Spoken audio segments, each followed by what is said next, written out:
After nearly 3 decades of no movement in their appeals, there is now momentum in the Menendez brothers' quests for freedom. Today, Los Angeles District Attorney George Gascon sent letters to California Governor Gavin Newsom expressing strong support for clemency. Just last week, Gascon recommended the brothers be resentenced for shooting and killing their parents in 1989. Eric and Lyle Menendez were 21 and 18 years old at the time of the killings. The brothers admitted they did it, claiming they were emotionally, physically, and sexually abused by their parents. Their first trial ended in a mistrial. When they were retried, many of their sexual abuse claims were not permitted, which was key to their defense. And so in 1996, these brothers, they were convicted and sentenced to life in prison without the possibility of parole. But after new evidence came to light, the Los Angeles District Attorney's Office re-examined the case. Joining me now is Dr. Carol Lieberman, forensic psychiatrist and expert trial witness. Thanks so much for being here. There are a few options for the Menendez brothers in terms of their release. This latest one that's making headlines is clemency. Los Angeles County District Attorney, as I mentioned, has come out in support of granting the brothers clemency. The clemency request is now in the hands of California Governor Gavin Newsom. What does this all involve? Yes, there are actually a number of choices that the governor and a judge, if it went for resentencing, could do. But particularly because they were less than 26 when they committed the crimes, they were 18 and 21. If the charge is reduced to manslaughter, they would be able to be out already because they served 34 years and you would only serve 25 for manslaughter. So that's one way that they could be released. I mean, their attorney, Mark Garagos, is saying that he wants them home for Thanksgiving and for the birthday of one of the relatives of their mother. You mentioned 34 years. The brothers have spent that long, 34 years in prison. How does their behavior behind bars factor into the decisions that are being made about their future? Well, it's really interesting. They have been model prisoners.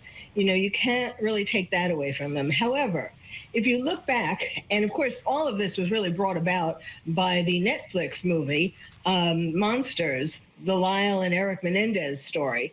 That is what brought it to public awareness, brought it back to public awareness, and that's what got the DA, Gascon, to be interested to look into this. He said that in his press conference, he said that his office was flooded by calls, presumably from people, because they were presented in a very sympathetic manner in the series. So presumably these people were calling because they felt sorry for them and they wondered why they were still there in prison and so on. But I don't think, now I know they will, whatever the decision is made, whatever change there will probably be the same for both of them. But it really seems as though Lyle had more sociopathic tendencies than Eric. Lyle was the older brother. He was the one who really initiated this plan or, organized the plan to kill them. Eric, of course, feels guilty because he was the one who told Lyle that their father was sexually abusing him.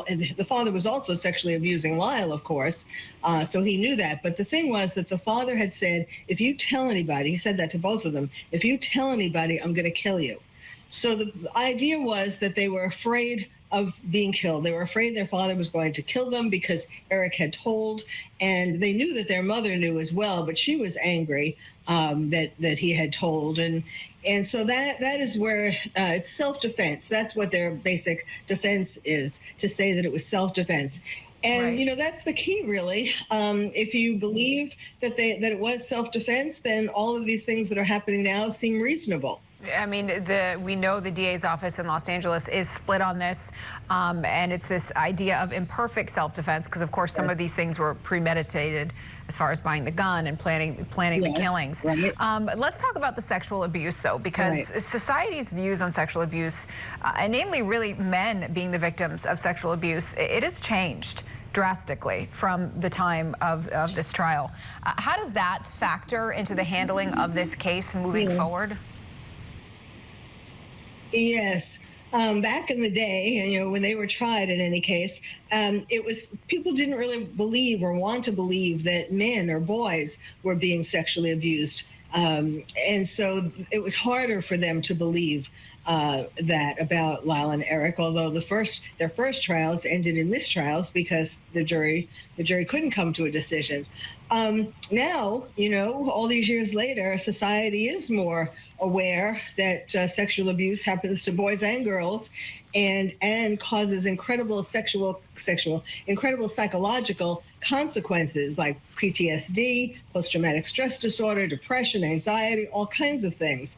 So it's not an easy situation because there's really a lot to weigh. As you were saying, yes, this was premeditated. It was a gruesome killing. There are a lot of factors that sort of contradict each other. Yeah, and you talked about celebrity and how the attention from the Netflix series Monsters, which I watched, by the way, and if people are interested in this case, it is certainly a must-see. There are plenty of other people, though, sitting in prison right now who want their cases to be re-examined, who will certainly not be the center of Netflix series. They won't know their names. They won't be calling to get them released. How might this decision, though, with the Menendez brothers, what's happening right now, impact those other cases, those other people who are sitting in prison and want their cases to be re-examined for the very same reasons?